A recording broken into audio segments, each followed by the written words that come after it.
Bueno, entonces vamos a comenzar aquí a revisar el tema de malaria o paludismo. Aquí vamos a revisar las etiologías, la fisiopatología y pues las manifestaciones clínicas, el diagnóstico y el tratamiento pues de la malaria según la etiología del plasmodium que tenga, o si es una malaria grave o si es una persona que está embarazada. Pues comencemos entonces en la etiología. Primero hay que saber que es una enfermedad parasitaria eh, que da por un protozoario de los hemoparásitos llamado Plasmodium, que se transmite a través de un vector que es un mosquito llamado el Anopheles, que se encuentra pues en las zonas selváticas y zonas muy cercanas al nivel del mar. Por ejemplo, acá en Colombia, más que todo en la zona pacífica, que es la zona que limita con el Océano Pacífico. Además que todo prevalente. Lo que lo hace más virulento pues es el complejo apical que tiene este parásito, que lo hace ser eh, mucha variabilidad antigénica, entonces es muy duro para el cuerpo enfrentar ese parásito. Entonces ya hablando de las etiologías, pues es por Plasmodium, pero el Plasmodium tiene unos tipos.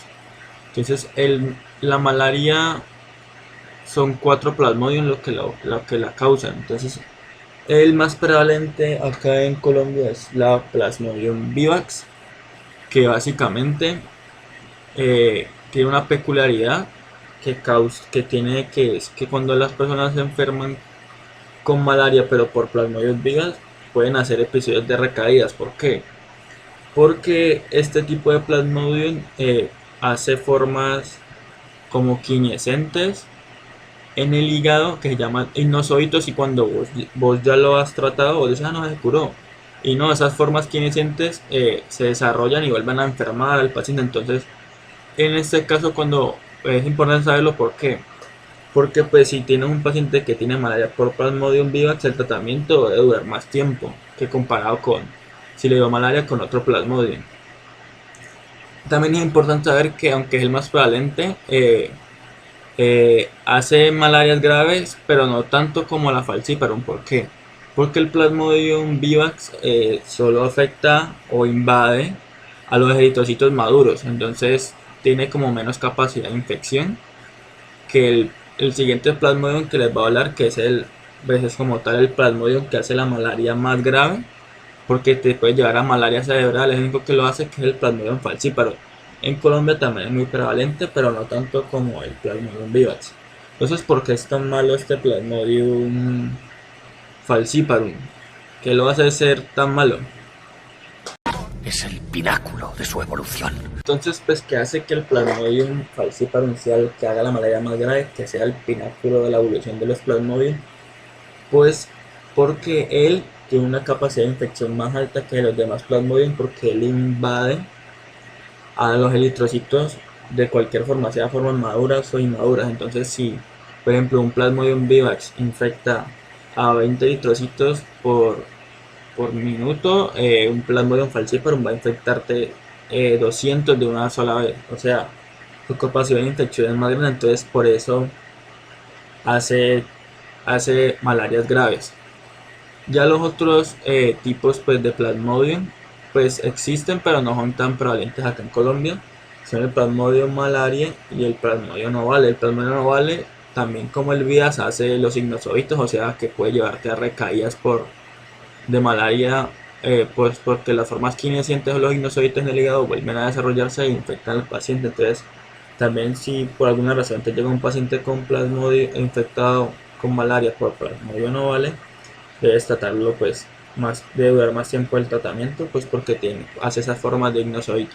Entonces, pues para que podamos entender la fisiopatología, pues primero hay que entender el ciclo de vida del parásito. Entonces, la hembra del mosquito Anopheles tiene los esporozoitos en sus glándulas salivales. Entonces, al picarnos para obtener la sangre nuestra para poder hacer descendencia, tener hijos, ella nos mete esos esporozoitos a la sangre. Ellos van primero pues al hígado a hacer la fase hepática. Ahí pasan de esporozoitos a trofozoitos Y esos trofosoditos hacen algo que se llama esquizonte tisular primario, que es como una acumulación de ellos para liberarse en exceso a la sangre. Entonces después de ese esquizonte tisular primario va a liberarme en cantidades, muchas cantidades de merosoditos al torrente sanguíneo. Aquí hay que hacer una aclaración, pues que, como les decía, algunas especies de plasmodium, como es el ovale y el vivax, pueden quedarse en formas quiescentes en el hígado y causarme recaídas, y se conocen como los sinusoides. Entonces listo, ya después de que pasé la fase hepática, esos merosoditos liberados del esquizonte tisular primario se van al torrente sanguíneo pues, a invadir a los eritrocitos para alimentarse pues, de su hemoglobina. Entonces los merosoditos entran, invaden los eritrocitos, se vuelven trofosoditos ahí y comienzan a alisar eritrocitos y van a formar algo que se llama el esquizonte tisular secundario, el de la fase eritrocitaria. Aquí, ¿qué va a pasar? Que lo mismo me va a comenzar a liberar muchos merosoditos en exceso para seguir invadiendo más eritrocitos, o en algunos casos esos merosoditos que se liberaron del esquizón tisular secundario se van a volver microgametocitos y macrogametocitos, que ya son las formas sexuadas, o sea que aquí ya entramos al ciclo sexual del plasmodium. Entonces, ¿qué va a pasar? Cuando esas formas sexuales están en la sangre, vuelve el anófeles a picar a la persona pues, se lleva ese microgametocito y ese macrogametocito que está en nuestra sangre.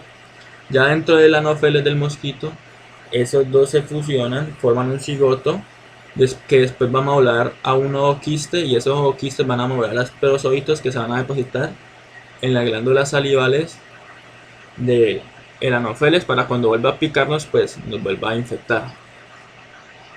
Ya sabiendo el ciclo de vida del parásito, pues podemos explicar la fisiopatología, y esto nos va a pues, decir respectivamente por qué se dan esas manifestaciones clínicas en la malaria. Entonces, la fisiopatología como es, entonces el parásito invade pues, el eritrocito, entonces al invadirme el eritrocito me lo va a alisar, eso pues me va a dar las fiebres, pero en malaria son fiebres paroxísticas, ya que dependiendo del tipo de plasmodium que te infecte, él tiene como una frecuencia en la que lisa sus eritrocitos. Entonces digamos que en Vivax puede ser cada 48 horas los lisa, entonces eso me va a dar fiebre paroxística, o sea, fiebre cada 48 horas, picos de fiebre cada 48 horas. Entonces, por eso se dice que en la malaria la fiebre es una fiebre paroxística. También como pues, el parásito tiene una fase hepática, pues me va a dar inflamación en el hígado, dándome ictericia y hepatomegalia, que se puede ver clínicamente en el paciente. Ya cuando la malaria pues ya lleva mucho tiempo en el paciente, ¿qué va a pasar? Pues como ustedes saben, los eritrocitos son los vehículos que llevan el oxígeno a las diferentes partes del cuerpo, pues por medio de la proteína hemoglobina que ha pegado al oxígeno. Entonces, o sea, gran parte de la perfusión tisular depende de los eritrocitos porque ellos llevan el oxígeno. Entonces, si yo no tengo eritrocitos porque estoy haciendo lisis de ellos, pues porque el parásito me está ayudando a hacer lisis de ellos, ¿qué va a pasar? Pues voy a tener una hipoperfusión de todo mi cuerpo. ¿Y qué voy a comenzar a hacer? Pues voy a comenzar a hacer falla renal, entonces eso me va a dar síntomas de falla renal como oliguria.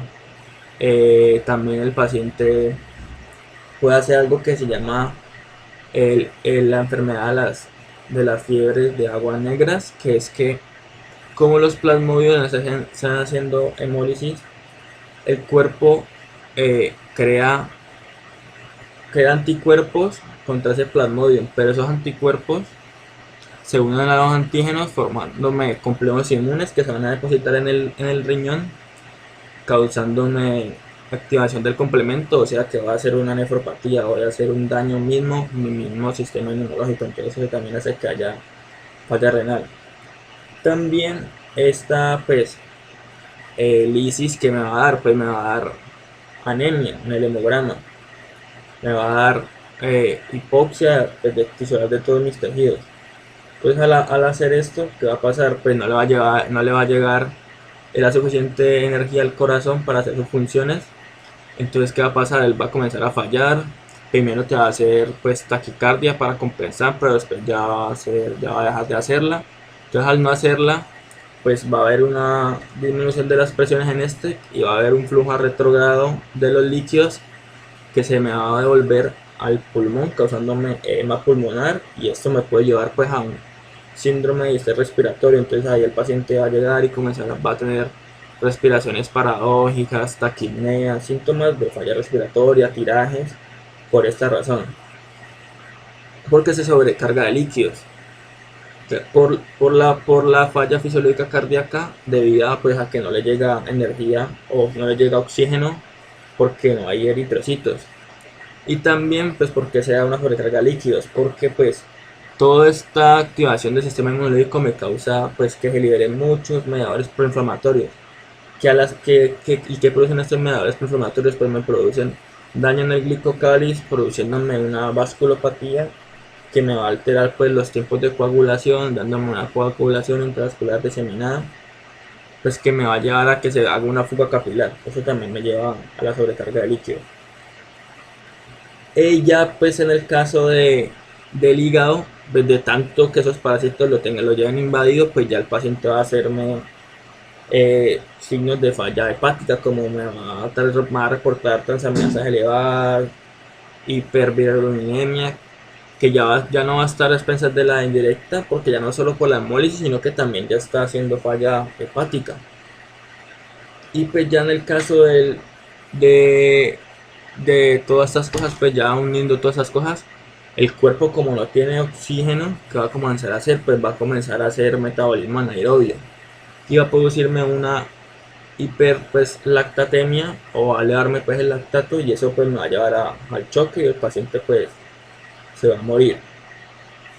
Ya en el caso del Plasmodium falciparum, él hace, además de todo eso que ya conté, que es la fisiopatología de la enfermedad de todos los Plasmodium, él hace una cosa como un plus, que hace algo más malo aún, que es que va a ser la malaria cerebral. Entonces, ¿cómo él hace la malaria cerebral? Cuando el Plasmodium falciparum se mete en los eritrocitos, en algunos causa que forman una cosa que se llama NOx, que son como unas protuberancias, y el hacer esas protuberancias produce como que señales de citoadherencia entre los eritrocitos. Entonces eso va a causar algo que se llama rosetas, y estas rosetas se van a pegar a las paredes de los vasos sanguíneos capilares, más que todo en el cerebro, y pues no me van a dejar que van a causar pues isquemia. No va a poder, la poquito eritrocitos que hay para transportar oxígeno pues no va a poder fluir, causándome pues la malaria cerebral, y esto pues me va a llevar a darme sintomatologías pues ya neurológicas graves, pueden convulsionar, se altera la conciencia, todas estas cosas. Y pues también, como les decía, la malaria también me causa pues hemorragias, pues porque tengo una vasculopatía. Y pues todas estas cosas que, que ocasiona pues el Plasmodium es lo que me lleva a la muerte del paciente, pues si no le damos el tratamiento adecuado. Entonces, ya sabiendo pues la fisiopatología, podemos saber pues por qué manifestaciones clínicas va a tener el paciente. Entonces, por la hemólisis pues va a hacerme fiebre, va a hacerme la anemia, que va a ser de volúmenes altos y con reticulocitos altos, pues por que está haciendo hemólisis. También me va a hacer pues la hepatosplenomegalia, pues por el secuestro de los eritrocitos que hay en el vaso, y pues por que el plasmodium también invade el hígado. También pues por eso va a tener las diarreas hay veces, o los vómitos, la cefalea, las artralgias. Y pues ya cuando está más grave el paciente pues me va a hacer las manifestaciones neurológicas, las manifestaciones de falla renal, las alteraciones pues en la creatinina, ya me va a hacer el distrés respiratorio, que va a ser la taquipnea, los tirajes, el aleteo nasal, la respiración paradójica. Entonces, ya viendo pues ya sabiendo la clínica de un paciente con malaria, uno cómo la diagnosticaría. Pues lo primero es que hay que tener un nexo epidemiológico, o sea, el paciente tiene que venir de una zona o vivir en una zona que sea endémica. Entonces ya partiendo de eso usted sospecha que puede tener malaria. ¿Y cómo la diagnostica? ¿Cómo confirma su sospecha? Con un examen que llama el extendido de sangre periférica, que básicamente es, le toman una muestra de sangre al paciente, la ponen en una tinción de Giemsa para ver las formas anulares dentro de los eritrocitos, que son, pues las formas anulares son los estrofosoditos.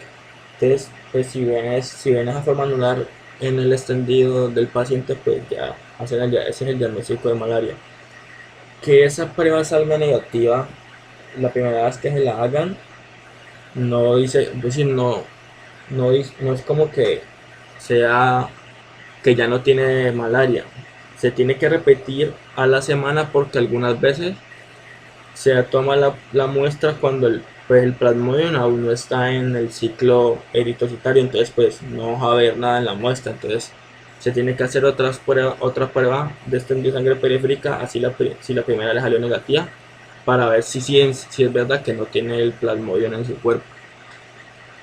Entonces pues vamos a ya empezar a explicar el tratamiento. Entonces el tratamiento se divide si es por Plasmodium falciparum, si es por Plasmodium vivax, o si es una malaria mixta, o si ya el paciente te llega a malaria grave.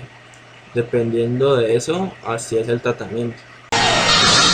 ¡Sí! ¡Se acabó mi problema de plagas! Pues empecemos el tratamiento para la malaria por Plasmodium falciparum, pero de la tipo no complicada. ¿Qué va a hacer? Va a ser con el artemeter y la lumenfantrina, que básicamente porque se usan, pues porque el falciparum es resistente a la cloroquina, entonces hay que usar derivados de la artemisina como el artemeter, que es vía oral, pues para estos pacientes. Y el artemeter va a matarme las formas sanguíneas, más que todo del plasmodium, y la lumenfantrina va a servirme pues para las formas asexuadas. Entonces se usan en combinación, se van a dar 6 dosis en total, eh, en 3 días, o sea que se toman pues cada 12 horas.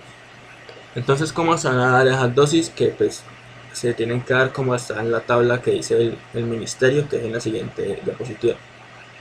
Entonces, pues, ¿cómo a dosificar al paciente?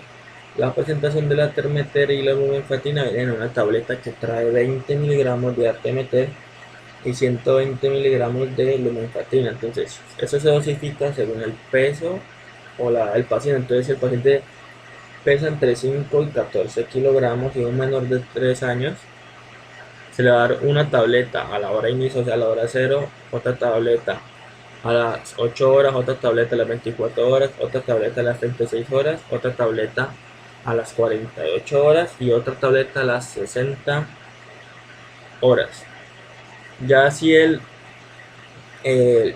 paciente pesa entre 15 y 24 kilogramos o tiene entre 3 y 8 años de edad, se le va a dar las tabletas en el mismo intervalo de tiempo, pero ya se van a dar dos, o sea, se van a dar dos a la hora de inicio, dos a las 8 horas, dos tabletas a las 24 horas, dos tabletas a las 36 horas, dos tabletas a las 48 horas y dos tabletas a las 60 horas. Ya lo mismo, si el paciente pesa entre 25 y 34 kilogramos, o tiene una edad entre 9 y 14 años, pues ya se va a dar las tabletas en los mismos intervalos de tiempo, pero ya no se van a dar dos tabletas, sino que se van a dar tres tabletas en esos mismos intervalos de tiempo. Y ya si el paciente pesa más de 34 kilogramos y una edad mayor a 14 años, pues ya se le va a dar en los mismos intervalos de tiempo ya mencionados, pero cuatro tabletas en cada tono.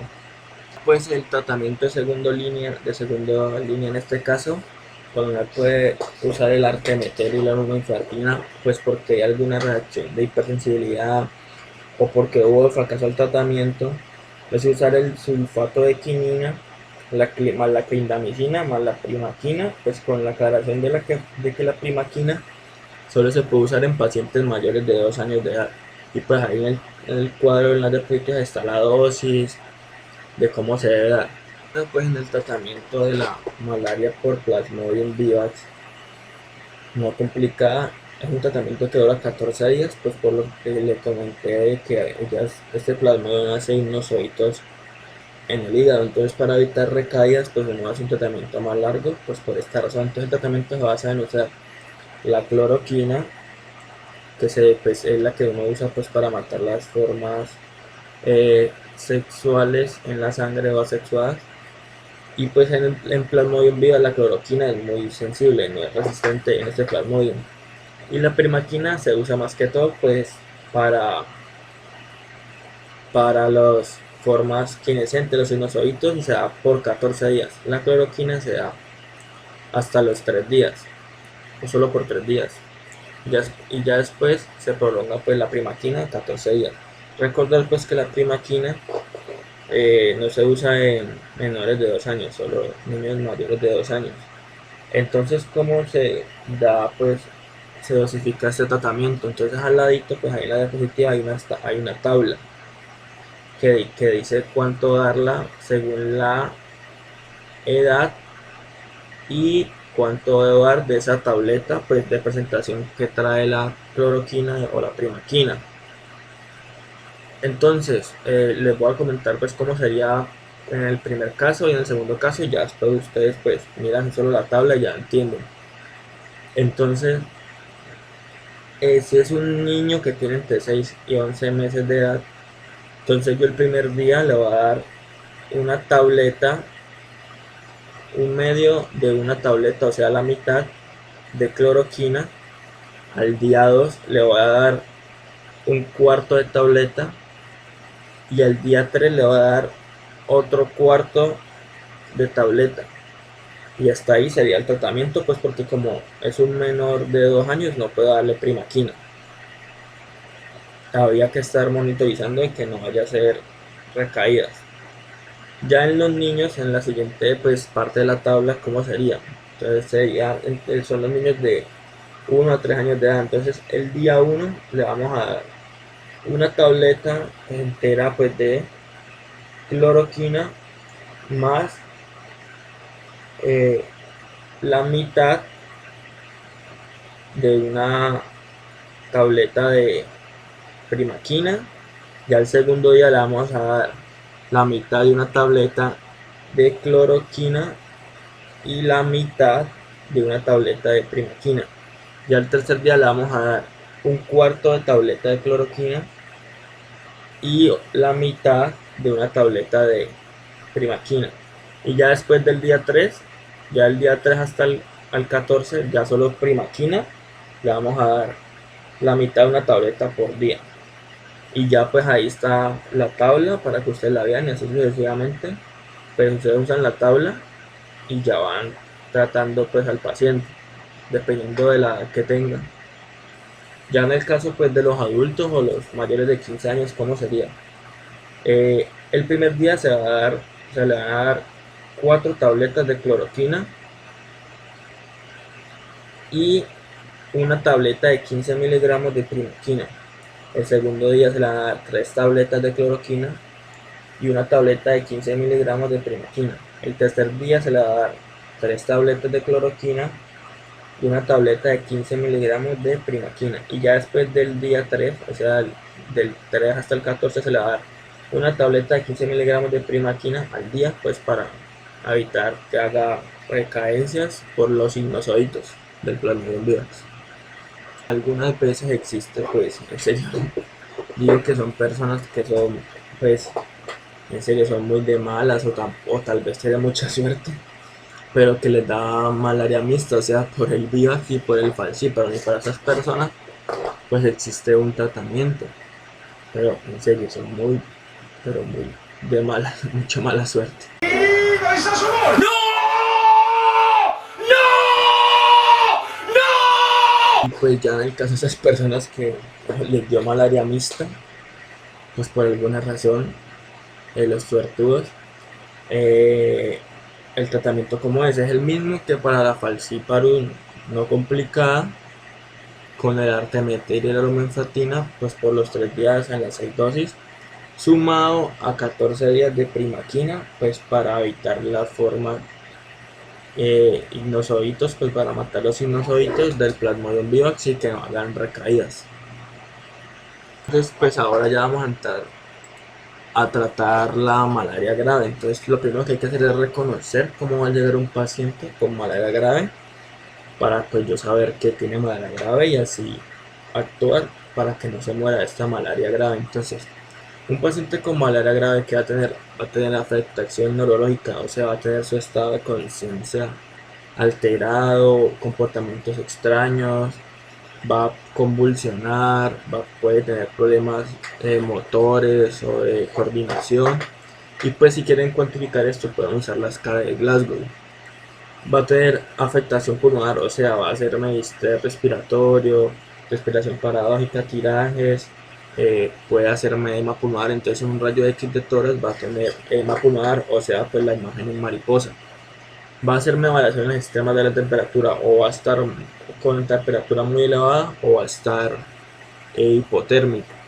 Va a tener signos de deshidratación grave, o sea, pues ya de choque hipovolémico, que los cuales van a ser la taquicardia, puede que hagan hipotensión o pueden que hagan prolongación del llenado capilar mayor a 2 segundos, van a tener oliguria, pueden hacer falla renal, pues porque no tienen líquidos, van a tener el signo, pues si son niños o adultos también aplica el signo del pliegue, que sea por la falta de líquido.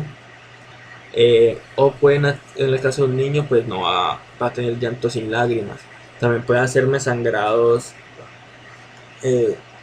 espontáneos. Entonces también puede hacerme la orina color de té. Pues ¿por qué? Pues por la hemoglobinuria masiva que tiene, que eso también me ocasiona daño renal. Pues me va a hacer ictericia grave porque ya está muy, o sea, va a ser tanta la ictericia porque ya es mucho el daño que hay en el hígado.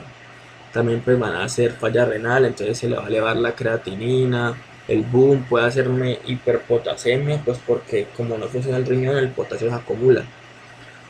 Va a ser inestabilidad hemodinámica, entonces voy a tener pulsos distales disminuidos comparados a los centrales, va a haber alteración del estado de conciencia, hipotensión y pues eh, si es un bebé no va a recibirme la vía oral, o en el caso de un niño más pequeño. Pues también me puede hacer la anemia grave, pues por la lisis masiva de los eritrocitos. También me puede hacer una hipoglicemia porque se activa, pues es tanto el estrés que le da al cuerpo que se activa el eje del cortisol y eso va a causarme pues hipoglicemias. Me va a causar acidosis metabólica, pues porque como no tengo oxígeno, pues el cuerpo va a comenzar a hacer el metabolismo anaerobio. Y también otro signo de malaria grave es que cuando se le toma el extendido de sangre periférica salga una parasitemia demasiado alta en ese extendido. Es capaz que el paciente sea estable, pero si el extendido tiene una parasitemia muy alta, usted trátelo como si fuera una malaria grave. Entonces aquí hay una aclaración. Si el paciente ya presenta síndrome de dificultad respiratoria aguda, pues eso ya se lo remite una vez a la UCI para que allá le den el manejo integral estabilizándolo. Entonces pues ya reconociendo la malaria, que el paciente pues está haciéndome malaria grave, yo puedo pues tratarla. Entonces uno como la trata, lo primero es la estabilización inicial, pues para evitar que las complicaciones se vuelvan más graves y le hagan un daño indefinido al paciente. Entonces ¿qué hago? Entonces, ¿qué significa estabilización inicial? Pues que aseguremos la vía aérea, si tiene distrés respiratorio o si necesita oxígeno, pues se le da su oxígeno, o si hay que hacerle ventilación mecánica, pues usted le da ventilación mecánica, o si hay que intubar, lo intuba. Le va a asegurar pues un acceso intravenoso para tomarle pruebas y ponerle los medicamentos. Si está convulsionando, pues usted le va a dar su dosis de benzodiazepinas o midazolam pues para evitar convulsiones. Digamos que si llegó hipoglicémico, la glucometría le salió con hipoglicemia, pues usted le va a pasar el bolo de dextrosa para que la hipoglicemia se acabe y deje de hacer daño neurológico al paciente. O sea, usted va a estabilizar todas las complicaciones ocasionadas por la malaria grave.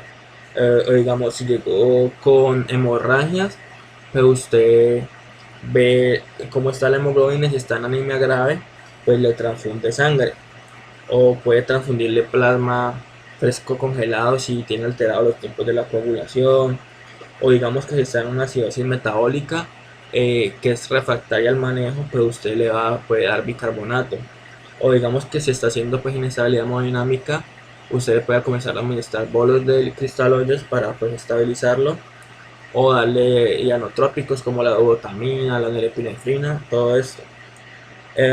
O digamos que si pues, ya está en el edema pulmonar grave, pues usted ya lo manda porque tiene estrés respiratorio, pues a la UCI, lo entuban y allá se encargarán de darle su respiración. O digamos que si está haciendo falla renal y hizo hiperpotasemia, pues usted tiene que darle el gluconato de calcio, pues para ser que es un estabilizador y que no haga arritmias. Entonces eso es lo que eso es lo que significa como el manejo de las complicaciones, que si llegó deshidratado, pues usted darle los líquidos o proporcionarle los líquidos de mantenimiento, pues para que no se deshidrate más o para recuperarlo de esa deshidratación. Y pues claramente usted tiene que monitorizar los signos vitales del paciente para ver si está mejorando a la estabilización inicial que usted le está dando.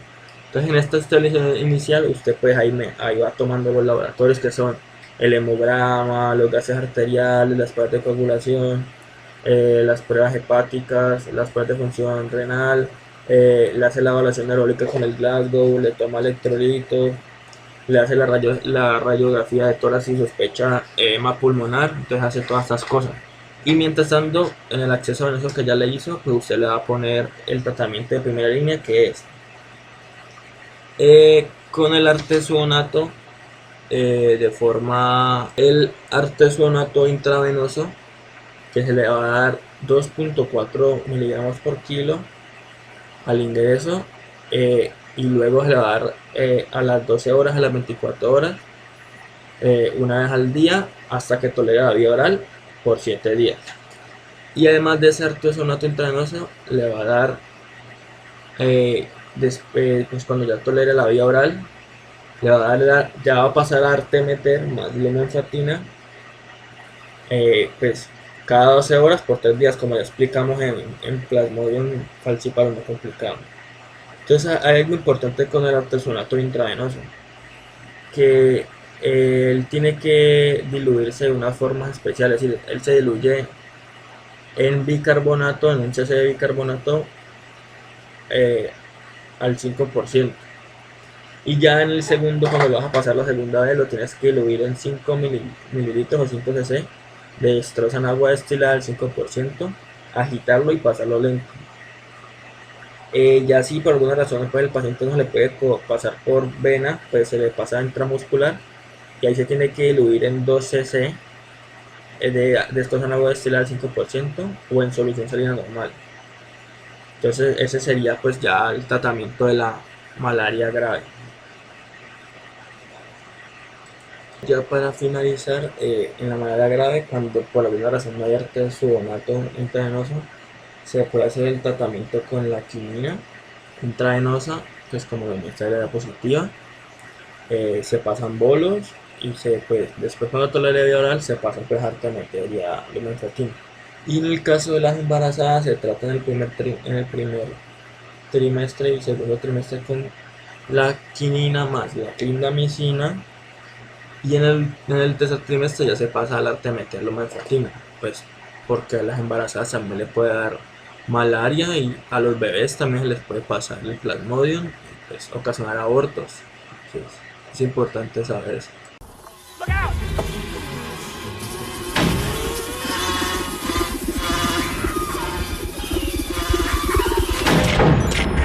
Y pues ya este fue el video de malaria. Pues si les gustó, pues compártalo, díganle a sus amigos que lo vean. Vayan a seguirme en las redes sociales, en la descripción están. También en la descripción pues voy a dejar el link de donde saqué pues las tablas del tratamiento por si no las alcanzan a ver en la diapositiva. Y ya, muchas gracias, síganme y espero les guste. Perdón, llegué tarde. ¿También él es abogado? Bueno, ya era un parásito chupasangre, morena. Solo me faltaba portafolios. Eso es todo, amigos.